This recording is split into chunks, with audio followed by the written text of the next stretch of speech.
ఇస్తాను, ఆడబిడ్డ పుడితే 25,000 పంపిస్తాను, ఉద్యోగం లేకపోతే 3,000 ఇస్తాను, అట్లా రకరకాలుగా 600 వ్యాఖ్యలు చేశారు, హామీలు ఇచ్చారు మీకు 2014. కొన్ని మోసపోయి మాత్రం ఆయనకి ఓటు వేశారు సార్.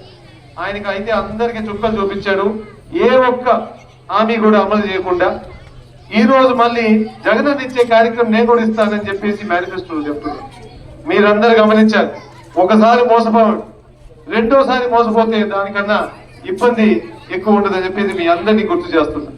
మన వాలంటీర్ సంగతే చూసుకోండి. మన వాలంటీర్ పెట్టినప్పుడు మన ముఖ్యమంత్రి గారు వాలంటీర్ అనేది వ్యవస్థ పెట్టిన తర్వాత చంద్రబాబు గారు వాళ్ళ మీద ఎంతో ఆరోపణలు చేశారు, రకరకాలుగా ఆరోపణలు చేశారు. లాస్ట్ వాళ్ళు కూడా ఏం చెప్పారంటే గ్రామాల్లో మహిళలు మాయమైపోతున్నారు, వాలంటీర్ల వల్ల మహిళలు మాయమైపోతారని చెప్పి ఆరోపణలు చేశారు.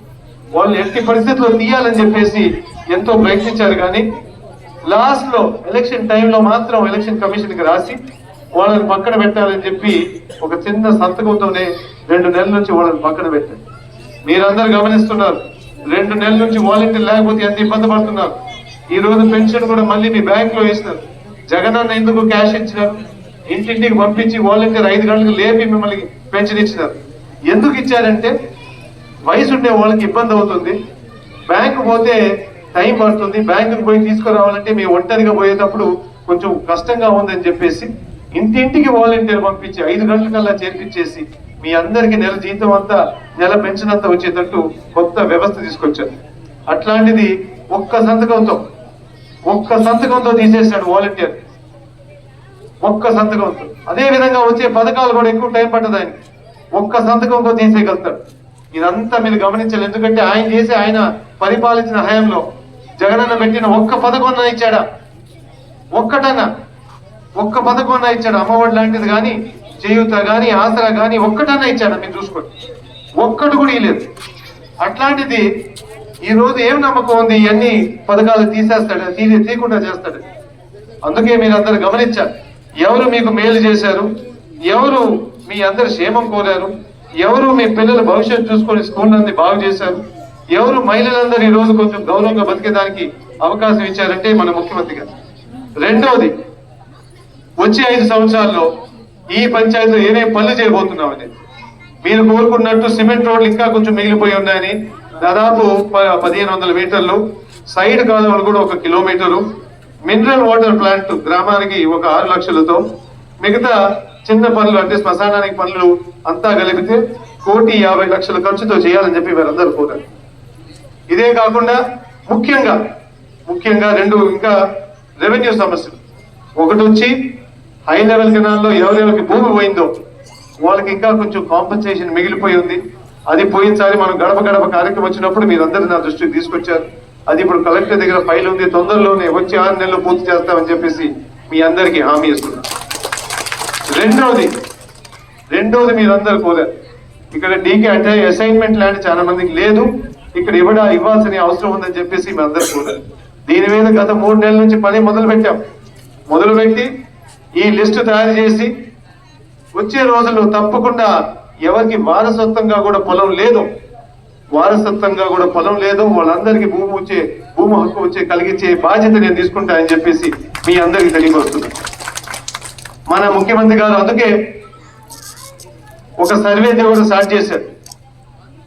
ఆ సర్వే ప్రకారంగా కూడా ఇంకా రాబోయే పాత కాలంలో ఏ విధంగా జరిగిందో అన్ని భూమి విభేదాలు, ఒకరు భూమి వేరే వాళ్ళ మీద రాయడం కానీ, ఆన్లైన్లో ఎక్కడం కానీ రకరకాలుగా ఇబ్బందులు పెట్టారు. అట్లాంటిది మళ్ళీ జరగకుండా ఆయన ఒక సర్వే కూడా మొదలు పెట్టారు. దాదాపు ఇప్పటికే సగం అయిపోయింది.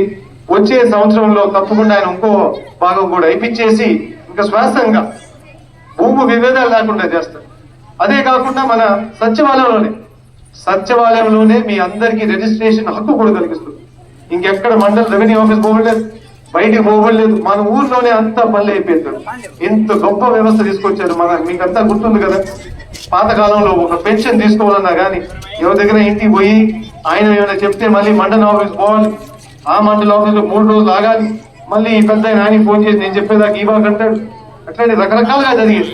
ఈ రోజు వాలంటీర్ ఇంటికి వచ్చి ఒక్కరు కూడా ఇబ్బంది లేకుండా, ఎట్లాంటి ఒత్తిడి లేకుండా, ₹1 లంచం లేకుండా ప్రభుత్వ సేవలు అన్ని అందిస్తున్నాం.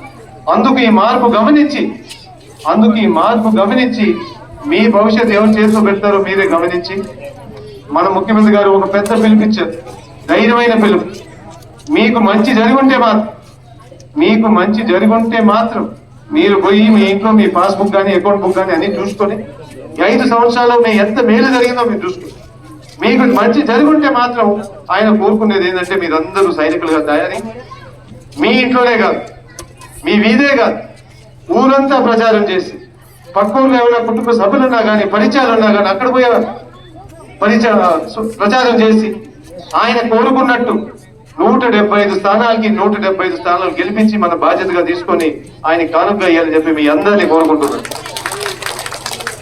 అందుకు మే 13వ తేదీ జరగబోయే ఎలక్షన్ ఈ గుర్తు ఏంది? కొంచెం గట్టిగా చెప్పాలి కదా. ఆయనకు 2 ఓట్లు, ఒకటి ఎమ్మెల్యే, అదేవా ఊరంతా సుడిగాలు రావాలట, అది అలా 2 ఓట్లు, ఒకటి వచ్చి ఎమ్మెల్యేకి, ఒకటి ఎంపీ విజయసాయి రెడ్డి గారికి. ఎమ్మెల్యేగా నేను నిలబడుతున్నాను. ఈ 2 ఓట్లు మీరిచ్చే తీర్పు వల్ల వాలంటీర్ మళ్ళీ 5వ తేదీ వచ్చేదానికి అవకాశం ఉంది. జూన్ 5వ తేదీ మనకు వాలంటీర్ రావాలంటే మాత్రం ఈ 2 ఓట్లు వేసి తప్పకుండా జగన్ అన్ని గెలిపిస్తారని చెప్పి మీ అందరినీ కోరుకుంటూ సెలవు తీసుకుంటారు.